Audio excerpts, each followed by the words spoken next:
ربنا مش مستنينا ننضف قبل ما ياخدنا في حضنه، واسأله كل يوم الصبح: ماذا تريد مني يا رب أن أفعل؟ قليل مستمر خير من كثير متقطع.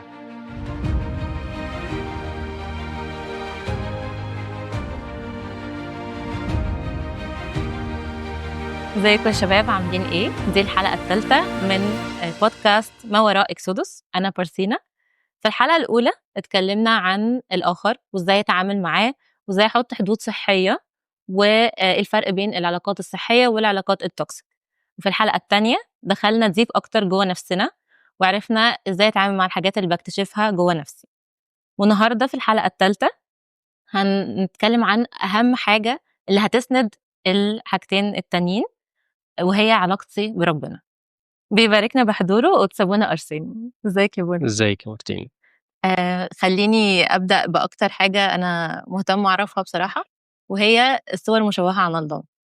أنا بصراحة بسمع كتير قوي عن ازاي أعرف إنه في صورة مشوهة عن ربنا جوايا. يعني لما حد بيجي يتناقش معايا مثلا عن ربنا، فبقعد أقول إنه قد إيه ربنا ده حلو وحنين وطيب وعادل، بس ممكن موقف اكتشف فيه ان انا لا، انا عندي مشكله، فاعرف ازاي ان انا عندي صوره مشوهه عن الله. بصي، هو بالطبيعي لما بنتعرض لمواقف صعبة أول حد هنلجأ له أو بيجي في بالنا ربنا. احنا متعودين على كده من واحنا صغيرين. ايوه. فالطبيعي بتاعنا ان احنا اي موقف حلو بنشكر عليه ربنا، واي موقف صعب اول حد بيجي في بالنا: رب ليه ده حصل؟ وليه لوم. بنلوم او حاجه زي كده. فحلو جدا ان انا افقس الكلام اللي انا بقوله في الموقف الضيق ده، واميز ما بين مشاعري وافكاري. يعني انا ممكن فعلا اكون في المواقف اللي فيها دي عندي مشاعر وبقول الكلام ده بناء على مشاعر او من كتر دي مشاعري، وده ربنا بيقبله وبيحبه وبيعذرنا فيه. لكن لو أنا أفكاري أصلا بتتلوث بقى بربنا، لو أفكاري الذهنية في الحالة الهادية وقت الهدوء والسكون بتاعي، أو وقت اللي مفيش مشاكل كبيرة، أو وقت الفرح، أو وقت الرثيان أو العادي، برضه بيبقى عندي أفكار مشوهة عن ربنا، ودايما بلومه ودايما بعاتبه ودايما بحس إن هو يعني سبب من أسباب حزني في الحياة.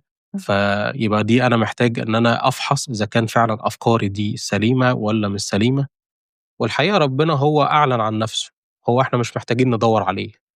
هو يعني اتكلم عن نفسه كتير جدا وبوضوح، وأعلن عن شخصيته قد إيه هو رؤوف ورحيم وكثير الرحمة وبار. إزاي هو بيراعي الإنسان الحزين، إزاي هو بيقف جنبنا، إزاي هو متأني. يعني ممكن برضو بسبب سرعة السوشيال ميديا والكلام اللي احنا فيه دلوقتي احنا بقينا مستعجلين قوي، واحنا بقينا سرعتنا كبيرة جدا حياه سريعه جد. فطبعا ده خلانا نبص لربنا: انت بطيء قوي، انت يعني انت عايزه حل فوري. متمهل بالظبط، فاحنا عايزين حل فوري. لكن لو بصينا مثلا هنلاقي ان كل المشروعات الكبيره وكل النجاحات، زي مثلا النجاح الدراسي، احنا بنقعد ندرس قد ايه علشان في الاخر ناخد شهاده؟ ناخد سنين، من تمهيدي وبعد كده اعدادي وبعد كده ثانوي وبعد كده كليه وتخصصات، وممكن نعمل مشروع ومشروع تخرج. فالموضوع بيطول معانا جدا علشان ناخد نتائج ملموسة بقى، اللي هي بعد كده الشغل والتفوق والعمل والكارير وكل الكلام الحلو ده. فليه مستعجلين علاقتنا بربنا تنمو بسرعة؟ وليه متوقعين ان احنا نبقى قديسين في لحظة؟ فده برضو كله صور مشوهة عن ربنا، ان انا حاسس ان ربنا بطيء. ثانيا، من ضمن الحاجات اللي بتديني صور مشوهة عن ربنا البيت، بيتي او اسرته. لما بربط بيتي أو أسرتي، وخصوصا بابا أكتر حد يعني ملنك معايا في بابا يسوع، يعني بعرف صفات ربنا من صفات بابا. برافو. فطول ما أنا رابط الحتتين دول ببعض أنا بظلم ربنا جدا. مهما كان بابا ده راجل من السماء، بابا الأرضي، مهما كان بابا من السماء، برضو عنده صفات مش زي بابا يسوع. فكأني لما بربط الاتنين ببعض أو لما بلنك الاتنين ببعض بظلم ربنا جدا وما بعرفوش على حقيقته. فأنا أفحص جوايا: هل أنا عندي أفكار ثابتة عن ربنا مشوهة؟ وهل أنا باحاول أعرفه والّا ما باحاولش أعرفه؟ عن كلامه عن نفسه. عاملة إزاي؟ عاملة زي ممكن يكون أنا عندي فكرة وحشة عن فلان، فلان ده متكون عندي أفكار وحشة عنه بسبب كلام الناس، لكن أنا عمري ما قعدت اتكلمت معاه.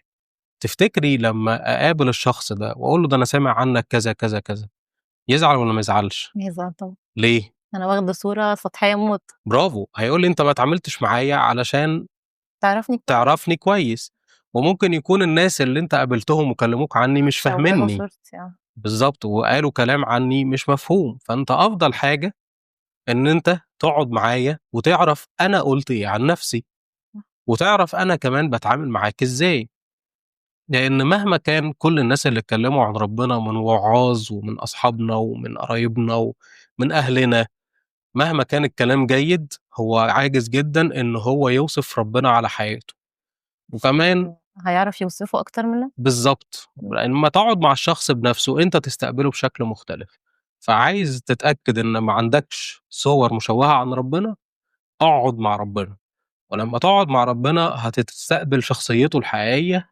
وهتبتدي تخرّج كل الأفكار والمشاعر الوحشة عنه. بس أنا كنت سمعت كمان حد كان بيقول إنه أراقب نفسي وقت الخطية أنا باعمل إيه، فلو أنا بالضبط، لو أنا باهرب مثلًا يبقى أنا لأ، أنا شايفة إنه ربنا مش حنيّن أو مش بيسامح، فده صح؟ بالضبط، طبعًا الوقت اللي بعد الخطية ده على طول بيبقى مشاعر متضاربة، يعني أنا أحس بالذنب والّا ما أحسش بالذنب، أجري واستنجد ربنا وأنا ليّا وِش أصلًا أقف قدّام ربنا، إمم. طب هو أصلًا ربنا باصص لي إزاي؟ باصص لي حلو والّا باصص لي وِحِش؟ والّا قرفان منّي دلوقتي عشان أنا لسه عامل خطية؟ فكل ده طبعًا بييجي لمّا باعمل خطية، لمّا باعمل خطية بتنتج ذهني أفكار عن ربنا بشكل تلقائي بناءً على الصورة اللي أنا واخدها عنه. إمم. والحقيقة ربنا ادانا مثلين جمال جدًا في الموضوع بتاع الخطية ده، مثل الابن الضال وده مثل رائع جدًا في إنه بيبين قد إيه ربنا مش مستنينا ننضف قبل ما ياخدنا في حضنه، هي حقيقة يعني هو خد الابن الضال زي ما هو بعمله وخده في حضنه وهو بعد كده اللي نضفه، فعشان كده لما نقع في الخطية بسبب مثل الابن الضال ده افتكر إن ربنا ما يقولكش انضف بعد كده تعالَ، يقول لك تعالَ وأنا اللي هانضفك. وفي ناس كتير جدًا تقول أنا هابقى أقف أصلّي لمّا أبقى كويس، لأ، دي الصلاة هي اللي هتخلّيك كويس، التواصل مع الله هو اللي هيخلّيك قديس. إمم. طب أنا هابقى أروح الكنيسة واعترف لمّا أبطّل الخطية الفلانية، مين قال كده؟ إحنا محتاجين نبطّل نروح نواظب على التوبة والاعتراف، علشان التوبة والاعتراف دول هم اللي هيوصّلونا أصلًا لحتّة النقاوة والتوبة. لمّا أقرّب منه بالضبط كده، فما تأجّلش. والمثل التاني اللي ربنا ادّاه لنا مثل بطرس الرسول لمّا قابله بعد القيامة، وطبعًا بطرس كان قلقان جدًا بسبب حتّة الإنكار، إن هو أنكر ربنا 3 مرّات، فبطرس كان جوّاه شوية مكسوف. مشاعر كسوف كده، ويا رب هتقبلني تاني والّا مش هتقبلني أو حاجة زي كده، واتقابل معاه في العتاب الرقيق اللي هو بتاع أتحبّني ارعى خرافي، فواضح إن ربنا فاهم قد إيه إحنا بنحبه حتّى لو وقعنا في الخطية، وكان مصدّق إن بطرس بيحبه، وبالعكس ده ادّى له تكليف كمان إن هو يرعى الخراف وإن هو يكون أسقف، وما كلّموش خالص على إن وقت الإنكار ده كان وقت وِحِش وأنا زعلت منّك خالص وما قالوش أي حاجة، أنا لسه فربنا باحبه. بيطمّنا بالضبط، ربنا بيطمّنا إن هو بيحبنا حتى في وقت الخطية، وكل اللي هو عايزه إن إحنا نسترجع بس نَفْسنا بسرعة يعني. بمناسبة التوبة والاعتراف، ساعات كتير باحس إن أنا خايفة تكون علاقتي بربنا مجرد إنه to do list أنا اعترفت، اتناولت، أوكي، عملت كل ده، فبالتالي باحس إنه العلاقة بتتحول من إن أنا روتين، باقدّم عشان روتين بالضبط، وبتتحول بإن أنا باقدّم عشان أنا باحب، لإن أنا باقدّم عشان أنا حاسة بالذنب، عشان أنا لازم أعمل الحاجات دي عشان خاطر أتcheck جنب الحاجة إنه اتعملت. فإزاي أخلّي علاقتي ما تبقاش مجرد إحساس بالذنب؟ أوكي. طيب، هو عامةً فكرة الالتزام فكرة ناقصة في الزمن اللي إحنا فيه ده، يعني إيه؟ إحنا فاهمين الالتزام غلط، أو فاهمين إن أنا أضغط على نفسي وأتغصّب وإن أنا لأ ألتزم بصلاة الصبح وألتزم بصلاة بالليل ومش عارف إيه، ولو ما التزمتش أحس إن أنا قليل وإن أنا ضعيف وإن ربنا مش مسامحني، فأنا بقى بدل الوَش ده كلّه أنا مش هالتزم وخلاص. مش هو هاعمل أصلًا حاجة. فكرة الالتزام أصلًا دلوقتي خلاص يعني بقت بالنسبة لنا روتين وزهق، وإحنا عايزين نحب ربنا حِبّي كده. يعني شوية. يعني الحالتين غلط، يعني ولا عدم الالتزام يعني يدل خالص. على إن ما فيش شعور بالذنب، ولا الشعور بالذنب في علاقتي بربنا صح. طب إزاي أوزنها؟ إمم.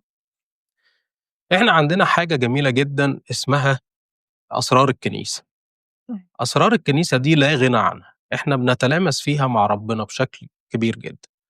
فسر التوبة والاعتراف وسر الإفخارستية دي من الأسرار اللي إحنا بنعملها كل شوية، كل مرة نعملها. إمم. طيب خلّيني أدّيكِ مثل على مرض جسدي زي مرض السُكّر.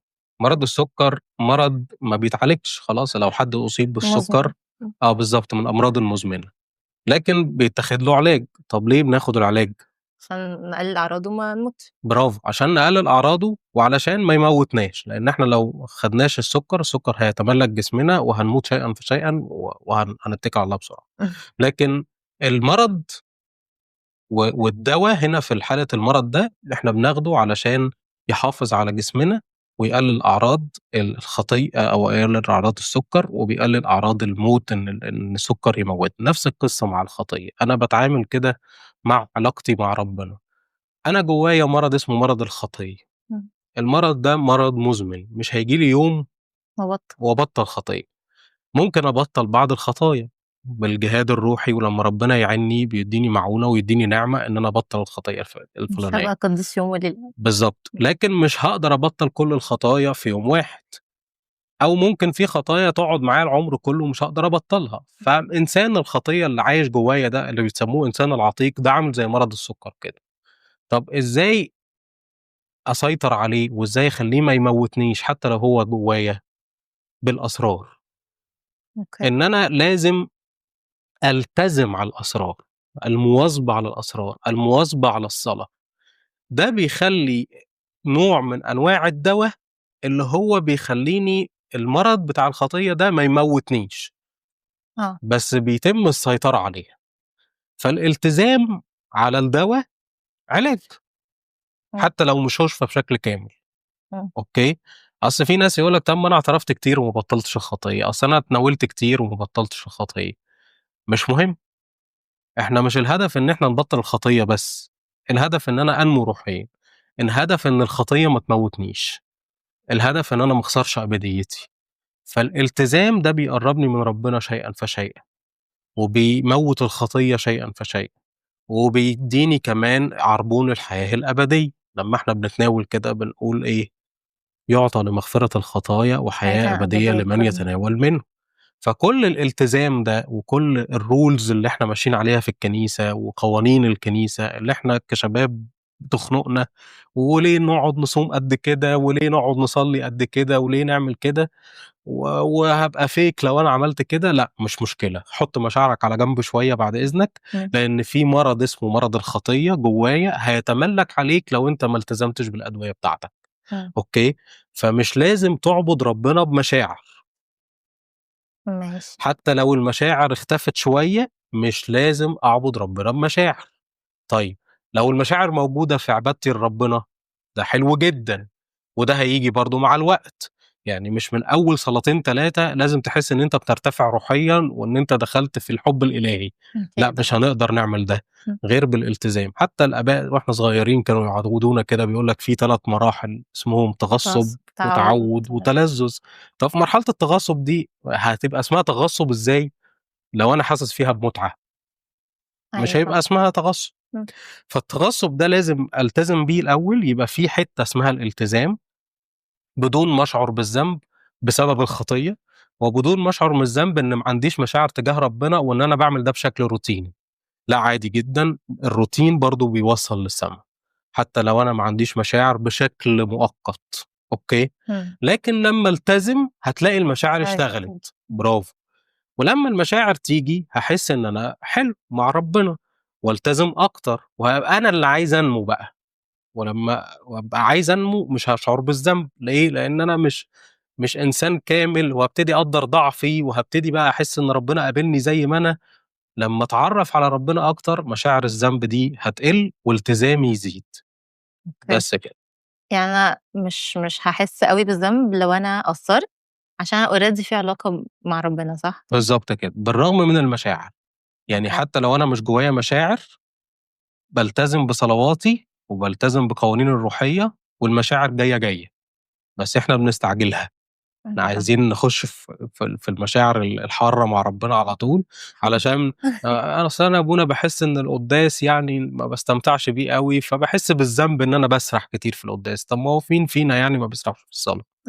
ده من أقوى الحروب الروحية عند الرهبان إن هم بيسرحوا في الصلاة. طب إحنا هنيجي إيه في الرهبان يعني؟ فلأ ما تقلقش، يعني ما تقلقش وبالراحة وواحدة واحدة، وربنا بيقبل مننا 30 و60 و100. فالتزم بالحياة اللي تقدر عليها، وعلى قد ما تقدر ربنا يديك نعمة فوق نعمة. أنا حاسة في لمبة نورت فوق دماغي دلوقتي. أوكي. طيب أنا حاسة إنه ماشي، أنا هاعمل كل ده وهالتزم فعلًا وكله تمام، بس ساعات برضه في ناس بتقعد تقول إنه لأ، في خطة في حياتي ربنا حاططها لي، فأنا لو ما مشيتش على الخطة دي يبقى أنا كده باعمل حاجة غلط أو بتاع. برضه باحس إن الجزء ده بالذات باسمع آراء كتير أوي، يعني ناس بتقول لأ، في خطة فعلًا وأنا المفروض أمشي عليها، والمفروض أبقى باخد رأي ربنا في كل خطوة وكده، وفي ناس تانية بتقول لأ، ما فيش خطة معينة ربنا حاططها لنا، وإنه الإنسان بيختار أيًا كان اللي بيختاره، وكده ربنا بيكون معاه في أي حاجة بيروحها، لإنه كل الأشياء تعمل معاً للخير. حلو. فأنهي الصح؟ أوكي. أنتِ معاكِ موبايل صح كده؟ أكيد. لمّا جيتِ اشتريتِ الموبايل ده وهو لسه جديد، إمم. يا ترى قريتِ الكتالوج بتاعه؟ لأ.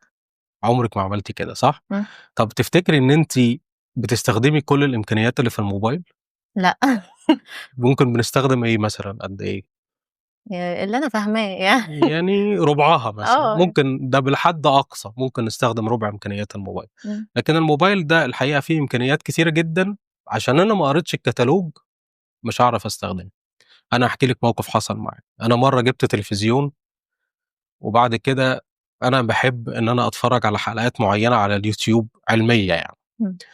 فجِبت الفيديو وكنت باتفرّج بيه على الموبايل. فمرّة واحد صاحبي جه يزورني قال لي: "أنت عارف نَفْسك ليه عم بتتفرّج في الموبايل اللي شاشته قد كده؟ التلفزيون بتاعك ده فيه إمكانية إن أنت توصّل الموبايل بالتلفزيون، بحيث إن أنت تشوف اللي أنت عايزه على التليفون، بس تشوفه على الشاشة الكبيرة وأنت قاعد إيه، مرتاح بدل ما أنت ماسك الموبايل smart TV وكده. بالضبط كده. فأنا قُلت له: "أنا ما أعرفش إن الإمكانية دي في التلفزيون." إمم. فقال لي: "أكيد أنت ما قريتش كتالوج. الكتالوج." بالضبط كده. أيوه. إحنا ربنا فعلًا عامل لكل إنسان خطة في حياته، وهو قال كده: "خلق الإنسان لأعمال صالحة قد سبق الله فأعدها لكي نسلك فيها." يعني ربنا خلقنا علشان أعمال صالحة نعملها ونسلك فيها، وكل واحد ليه خطته، وخطتِك مختلفة عن خطتي وعن خطة كل الناس، كل واحد ليه أهداف ربنا في حياته اداها له. آه. ماشي؟ طيب إيه اللي يخلّيني ألتزم بخطة ربنا، وإيه اللي يخلّيني أحس إن الخطة دي مأيّداني؟ لو أنا حاسس إن خطة ربنا دي في مصلحتي، هابقى فرحان بيها، حتى لو فيها شوية صعوبات. إمم. هادّيكِ مثل تاني، زي مثلًا إيه، الواحد لمّا بيكون مثلًا عايز يعمل شركة، علشان هو حاطط الهدف قدّام عينه إن هو عايز يكون ناجح في الشركة دي، بيعمل إيه، بيحط خطة للعمل بتاعه استراتيجي، إمم. علشان بناءً عليها يوصل للهدف بتاعه في نجاح الشركة بتاعته. اهم. طبعًا وهو بيبتدي التنفيذ بيلاقي إخفاقات، يعني يقول لك أنا إيه مثلًا، الحتّة اللي أنا عملتها دي ما كنتش عامل حساب إن ما كنتش في حاططها في مراقبة الخطة. في الحكومة في إمم. المكان. مثلًا أنا عملت مجال طبّي فما عملتش حساب إن أنا يكون عندي غرفة نفايات مثلًا. أنا ما كنتش أعرف إن المكنة دي عشان أجيبها يبقى ليها تصريح من الحكومة مثلًا، عشان دي طباعة ألوان وممكن يقولوا لي دي بتطبع عليها فلوس مزورة، أي حاجة يعني. وارد أكتشف أي حاجة. بالضبط، باكتشف إن في أخطاء في الخطة بتاعتي، فابتدي إن أنا أعمل إيه، أعدّلها أصلّحها. آه. علشان أوصل للهدف بتاعي، إمم. صح كده؟ لكن خطة ربنا ليّا هل فيها أخطاء؟ لأ. بالضبط، ما فيهاش أخطاء خالص، لكن أنا اللي باعمل فيها أخطاء. يعني إيه بقى؟ أنا باعمل الخطأ برجلي يعني. بالضبط كده. أنا بقى اللي مش عشان مش مُطّلع عليها، فما أعرفش كل اللي ربنا مدّيه لي، إمم. فأحيانًا باعمل أخطاء، وباعلّق بقى الأخطاء دي على إن أنا ربنا هو اللي كان عايزني أخش في المشكلة دي، لأ. يعقوب الرسول بيقول إيه، لا يقل أحد إذا جرب إني أجرب من قبل الله، لأن الله غير مجرب بالشرور وهو لا يجرب أحد، ولكن كل واحد يجرب إذا انجذب وانخدع من شهوته، والشهوة إذا حبلت تلد الخطية، والخطية إذا كملت تنتج موتا. إمم. لا تضلوا يا إخوتي الأحباء. يعني محدش يضل، يعني إيه محدش يفهم يتوه. غلط أو يتوه إن ربنا هو اللي بيوقعه في المشكلة عشان دي من ضمن خطة حياته. أوكي. لا، المشاكل ممكن تيجي لنا من الناس، والمشاكل ممكن تيجي بفكري الغلط، المشاكل ممكن تيجي بسبب الطبيعة الفاسدة أو ناس بتظلمني، المشاكل بتيجي من كل حتة، لكن ده مش خطة ربنا ليك إن أنت تعيش في مشاكل. إمم. ربنا خلقك لأعمال إيه؟ صالحة، سبق فأعدها لكي نسلك فيها. إمم. فخطة ربنا حلوة جدًا للي يمشي فيها، ومشبعة جدًا للي يمشي فيها، وما فيهاش أي أخطاء، وما فيهاش أي حاجة تعثرني أو تضايقني، فأنا ليه ما امشيش بيها؟ أيوه فاهمة. بالضبط، فهي حاجة حلوة، وبتوريني إمكانياتي. أحيانًا الواحد يبقى قاعد تايه كده يقول لك أنا ما عنديش مواهب، أنا ربنا ما بيستخدمنيش في حاجة، أنا باخش الكنيسة كده باحس إن أنا غريب. ما ليش ليه؟ دور. ما ليش دور. إمم. ليه؟ علشان أنا مكسل أطّلع على خطة ربنا ليّا. لكن لو أنا اطّلعت على خطة ربنا ليّا من خلال الكتاب المقدس ومن خلال التواصل الدائم مع ربنا، الحقيقة ده هيفرّحني جدًا وهيحس إن أنا بني آدم ليّا دور. أيوه. وأحيانًا زي مثل في الكتاب المقدس كده، واحد اسمه جدعون، مش عارف تسمعيه أيوه. والّا؟ جدعون ده ما كانش مصدّق إن ربنا هيستخدمه. متأكد إن أنا يعني متأكد إن أنا، طب لو أنت هتستخدمني، طب خلّي الحتّة دي كلّها ناشفة والحتّة دي والصوت مبلولة، مبلول. يعني قعد يدّي له كده شوية، مش طب. مصدّق إن ربنا ممكن يستخدمه. إمم. موسى برضه نفس الكلام، قال له قعد يطلّع له حِجَج، أنت يا رب هتستخدمني، أنت حاطط لي أنا خطة، طب أنا راجل عجوز دلوقتي كمّلت 80 سَنة، لسه هتستخدمني وأنا عندي 80 سَنة علشان أخرّج شعبك؟ ده أنا ما فيّاش حيل، وكمان ده أنا ثقيل اللسان. ما باعرفش أتكلم. ما باعرفش أتكلّم، ده أنا كمان عامل أخطاء، ده أنا قاتل واحد يا رب. إمم. فاهمة الفكرة بقى؟ أنا قاتل واحد من المصريين وهربان من مصر، طب لمّا أرجع هيعملوا فيّا إيه؟ فكان في عصف ذهني كبير جدًا بييجي في حياتنا لمّا ربنا يقول لك أنت هاستخدمك، طب يا رب أنت هتستخدمني برغم ضعفاتي دي، أنت ليك خطة ليّا برغم كل العك اللي أنا عايش فيه ده. أحيانًا برضه كمان للأسف باحس إن خطة ربنا دي بالنسبة لي فيها قيود. يعني مثلًا لو ربنا كلّفني بخدمة، فأنا هاحس بالذنب أوي علشان هاضطر يا إما أتنازل عن شوية حاجات في حياتي، إمم. علشان أنا عارف إن الحاجات دي ما تليقش بيّا بالخدمة. كخادم، صح كده؟ يا إما هاضطر إن أنا أبقى fake في الخدمة، وأقول للولاد حاجة اللي أنا بادرّس لهم أو باعلّمهم، وأعيش بحاجة تانية. فاحس إن أنا دخلت في الdebate ده، فاكبّر دماغي أقول لك يا رب متشكرين، إحنا مستغنيين عن بصراحة الخطة نفسي بتاعتك ومتشكرين ومش عايزين الخدمة ومش عايزين جاي من الخطة بتاعتك خالص. إمم. فلأ، بعد إذنك ما تفكّرش كده، لإن ربنا الحقيقة يعني أنت مش هترتاح غير لمّا تمشي على خطة بالضبط. ربنا. زي الجهاز مش هيشتغل كويس غير لو استخدمته بالكتالوج. صح، إمم. غير لمّا استخدمته زي ما الكتالوج بيقول. زي يعني مثلًا البطارية لو استخدمنا لها شاحن أعلى من الإمكانيات بتاعتها بتبوظ، أيوه. ولو استخدمنا شاحن أقل من الإمكانيات بتاعتها برضه مضبوط. بتبوظ. لكن إحنا علشان لازم ندرس البطارية دي كام فولت بالضبط، ونجيب لها شاحن زيّها يشحنها. بالضبط علشان يشحنها بنفس الإمكانية دي. أنا برضه كده إنسان ليّا design، والdesign ده هي صورة الله ومثاله. طيب إزاي أمشي على الdesign ده علشان أبقى مرتاح؟ أعرف خطة ربنا ليّا، وأعرف صفات الله، وأعرف إمكانيات ربنا اللي هو ادّاها لي، ومواهبه اللي هي ادّاها لي، بإن أنا أتواصل معاه باستمرار، وأسأله كل يوم الصبح ماذا تريد مني يا رب أن أفعل؟ للنهارده بس. أيوه. وهو هيدّيك شوية خطوات، وهيفتح لك شوية أبواب، من خلالها هتعرف إن ربنا بيستخدمك، ومن خلالها هتعرف إن أنت كده ماشي على الكتالوج الصح. طب ده معنى كده إن مش هيحصل أي إخفاقات؟ هتعمل طبعًا إخفاقات، بس إحنا عاملين التوبة علشان نرجع online، نرجع على الخطة. عشان كده كلمة ميتانيا معناها تغيير اتجاه. أوه! أوكي، كلمة ميطانيا اللي هي الميطانيا اللي إحنا بنعملها دي، ودي أكتر حاجات بنستخدمها في التوبة الميطانيا دي، ومعناها بالعربي تغيير اتجاه، يعني في الوقت اللي أنت مشيت فيه برّه خطة ربنا علشان تتوب بتعمل ميطانيا عشان ترجع للخطة تاني. أوكي. أوكي، فتحس إن أنت ماشي على الline وما تهنِّكش. إحنا إزاي بنهنِّك في حياتنا؟ نحول. بنبتدي أقول هو أنا إيه اللي جابني هنا؟ أيوه. هو أنا عايش ليه؟ هو أنا ليه في الكنيسة دي؟ إيه المعنى من هو أنا حياتي؟ إيه المعنى في حياتي؟ هو أنا ليّا لازمة؟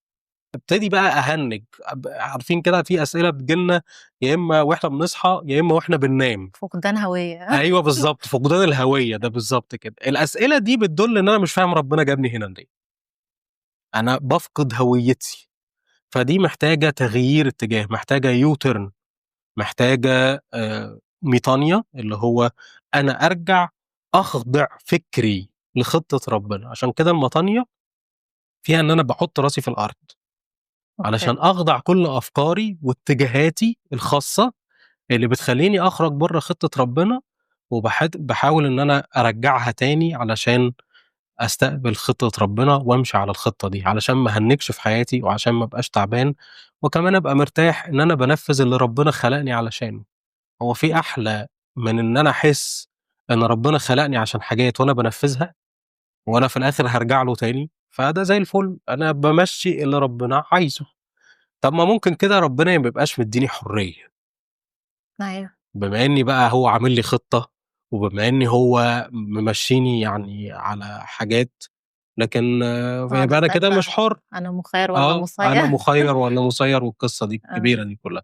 لأ طبعًا، ربنا مدّيك حرية أصلًا إن أنت تنفّذ الخطة أو ما تنفّذهاش.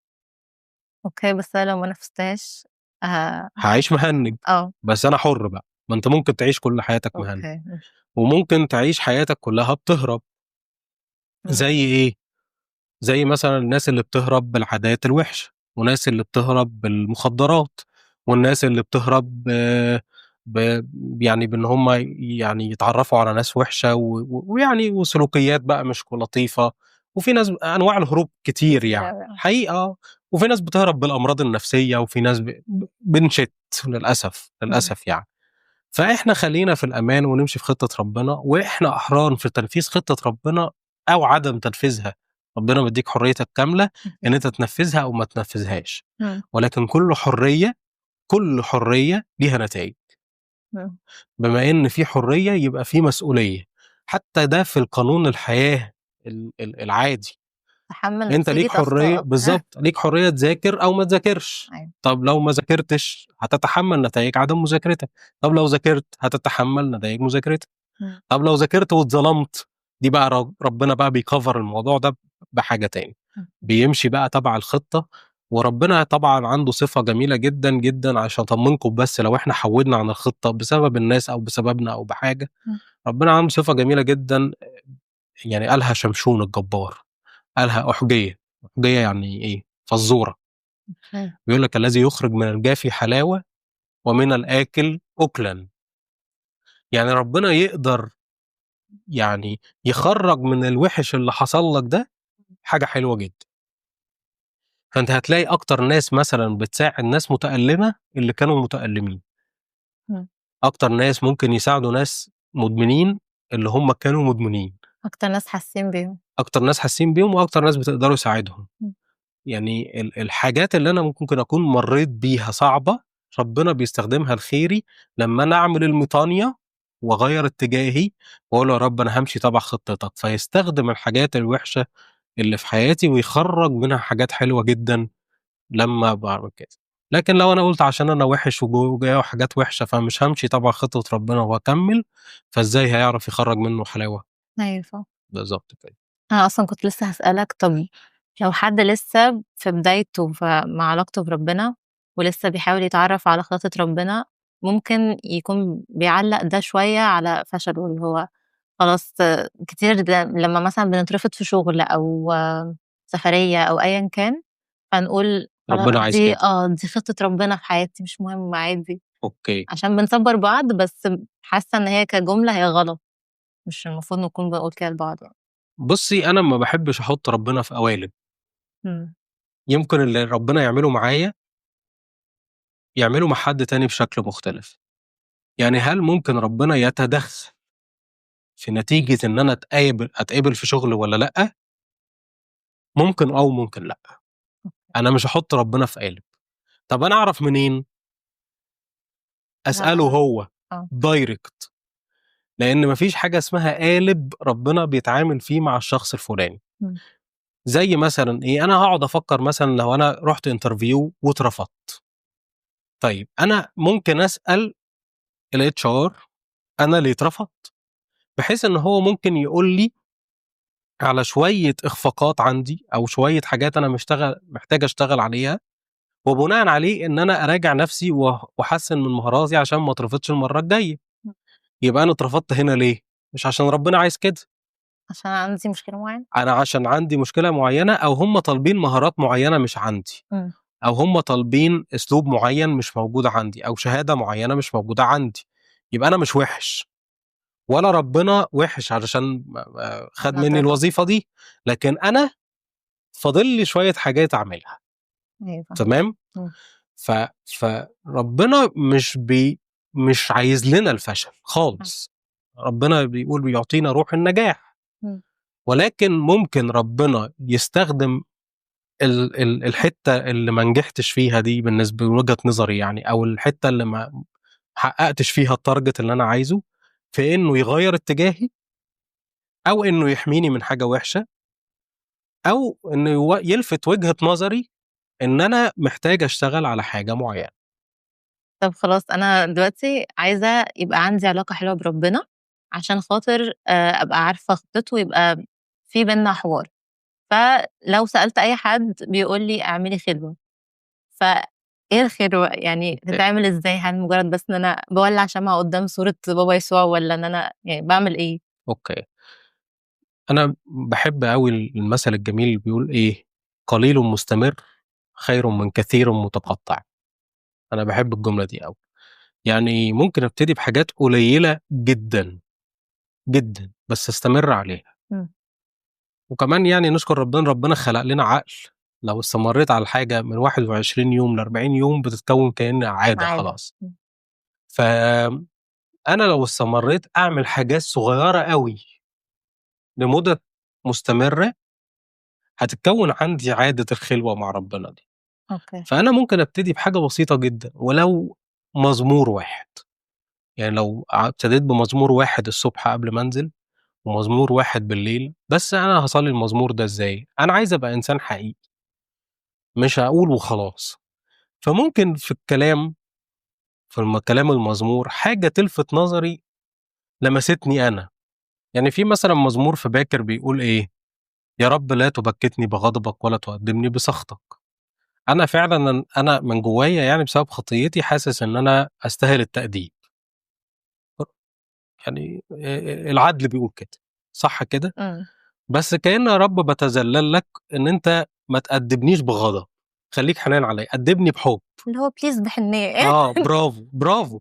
دي كانت مشاعر داود، وممكن أنا كمان أستخدم مشاعر داود دي ليّا أنا. وأنا باصلّي المزمور خلّيني أبقى حقيقي، لو أنا فعلًا حاسس إن أنا محتاج تأديب يا رب بس خلّيك حنين عليّا. ممكن أقول له يا رب زي مثلًا لمّا داود كان بيشارك ربنا مشاعره، بيقول إمم. إيه مثلًا، لماذا أنتِ حزينة يا نفسي ولماذا تأنين فيّ؟ أنا يا رب حاسس بحزن الوقت ده. يعني ما اقولش المزمور كأنه ديباجة، لأ أنا ممكن أشارك ربنا مشاعري اللي ملنّكة مع المزمور. ما بقاش باكُرّه وخلاص. بالضبط كده. ممكن ألاقي كلمة في المزمور لمستني، آخُدها وأصلّي بيها، إمم. وأبقى أكمّل المزمور بعدين، المزمور مش هيجري يعني. بس أهم حاجة إن أنا أكون حقيقي في صلاتي. ربنا كان بيحب داود ومزامير داود علشان هو كان حقيقي وبيعبّر عن مشاعره. أنت برضه كده، خلّيك حقيقي في علاقتك بربنا، عبّر عن مشاعرك علشان ما تحسّش إن الموضوع آآ أنا باكُر الكلام وإن الموضوع روتيني، وأصل أنا أبونا بازهق من المزامير وأنا باحب الصلوات الارتجالية. ما فيش مشاكل، صلّي ارتجالي حتى لو في وسط المزمور، صلّي ارتجالي باللي يلمسك في المزمور. أصل يا أبونا حتى لمّا ابتديت أصلّي ارتجالي لقيت نفسي باقول نفس الكلام كل يوم. ما هو بقى المزامير دي هي اللي هتدّيك إيه، بتساعدني. مفردات جديدة، برافو، هتدّيك صلاة جديدة. لأن الكلام اللي ربنا حطه لنا بيساعدنا إزاي نصلي. يعني كان الآباء يعلمونا كده، عايز تتعلم تصلي اقرأ الكتاب المقدس كتير. ليه؟ لأن هتلاقي ناس بيكلموا ربنا، شوف هم كانوا بيكلموه إزاي، هتعرف تلاقي مفردات تكلم بيها ربنا. باحس أصلًا في مزامير بتشرح حاجات أنا مش عارفة أصيغها في كلام. برافو، برافو. هتلاقوا فعلا في حاجات وتصرفات ومشاعر إحنا مش عارفين نحكيها أو مش عارفين نصيغها. لكن طبعا اللي بيقرا المزامير كتير أو اللي بيقرا في الكتاب المقدس كتير هيلاقي في ناس شاطرة جدا قدرت إن هي تتواصل مع ربنا وتعبر عن مشاعرها بشكل كبير جدا مع ربنا. هتلاقوا مزامير لداود ومزامير لسليمان وسفر زي الحكمة وسفر نشيد الأنشاد، وفي أسفار كتير جدا فيها تواصل مع ربنا. ده غير برضو المقابلات الشخصية اللي في العهد الجديد. يعني ربنا اتقابل مع السامرية، الحوار كان ماشي ازاي؟ لما ربنا اتقابل مع نيقوديموس الحوار كان ماشي ازاي؟ لما ربنا اتقابل مع بطرس ويوحنا في كل دعوة واحد فيهم، ومتى العشار، الكلام كان ماشي ازاي؟ فأنا بتعلم من الناس دي ازاي كانوا بيتكلموا مع ربنا وبيتواصلوا معاه بشكل حقيقي جدا. فلما بتواصل مع ربنا بشكل حقيقي حتى لو من كلمات الكتاب المقدس، بس بقول اللي يخصني، أيوه فاهمة. بقول اللي يخصني في الموقف. طب ده من جهة الصلاة. من جهة الكتاب المقدس ممكن برضو لما أقرأ موقف حصل في الكتاب المقدس أحط نفسي مكان الشخصية، يا ترى أنا لو مكان الشخص ده هتصرف إزاي؟ يعني أنا مثلا لو مكان نوح وربنا قال لي هنزل طوفان، بس نزله بعد 120 سنة، والناس خلال 120 سنة قعدوا يتريقوا عليا، يا ترى أنا هوقف بنى الفلك ولا هكمل؟ صعب رب أنت أوي. اتأخرت قوي، أنت 120 سنة، بس هو حقق كلمته الحقيقة. أيوه. اي نعم اتاخر 120 سنه عبل ما انت بنيت بس الفلك، وفّى بس بوعده وفى كده. بوعد. وتريقه الناس، طب لو انا كنت استجبت لتريقه الناس، احط نفسي في موقف نوح. إمم. طب يعني لما نوح ربنا قفل الباب على الفلك، انتم متخيلين مثلا سفينه زي سفينه تايتانيك دي؟ إمم. سفينه تايتانيك دي برغم العظمه اللي كانت فيها كان ليها كذا واحد قبطان، مش قبطان واحد، ده ليها كذا قبطان، إمم. وليها سيفتي قد كده، إمم. وليها قائد، وليها انوار، وليها حساسات في الارض علشان تشوف في البحر سوري، علشان تشوف واخدين كل احتياطاتهم. واخدين كل احتياطاتهم. والراجل اصلا اللي بنى تايتانيك قال انا اتحدى ان السفينه دي تغرق. فبرغم كل السيفتي اللي موجود في سفينه تايتانيك، سفينه تايتانيك غرقت. إمم. الفلك بقى كان فيه ايه؟ على الله، على الله هو حقيقي حرفيًا على يعني. الله. بالضبط، هو متشال على الله. هي كلمة بسيطة بس هي فعلًا هو كان قائد السفينة، ما كانش في دَفّة أصلًا عشان يكون في قبطان، إمم. ما كانش في أي أنوار، ما كانش في time. إحنا مش عارفين إمتى السفينة هتُقف، وإمتى السفينة تبتدي تتحرك من الأرض، ما فيش أي حاجة تدُل عن سلامة هذه السفينة غير إن ثقتهم في ربنا. بس، بس. فأنا لو واحد قال لي تعالَ اركب المركب دي وما فيهاش دَفّة وربنا هو اللي هيقودها، هاعمل إيه؟ إمم. طب لو الراجل ده جوّه وقاعد يسمع صريخ الناس اللي برّه بتموت، مشاعره عاملة إزاي؟ شوف أنا قريت جزء حتّة صغيّرة جدًا في الكتاب المقدس، قصة كلّنا تأمّلت فيها بنقراها. كتير. لأ، أنا عايز أحُط نَفْسي في الموقف، إمم. عشان لمّا أحُط نَفْسي في الموقف هاعرف أعمل إيه؟ أستفيد.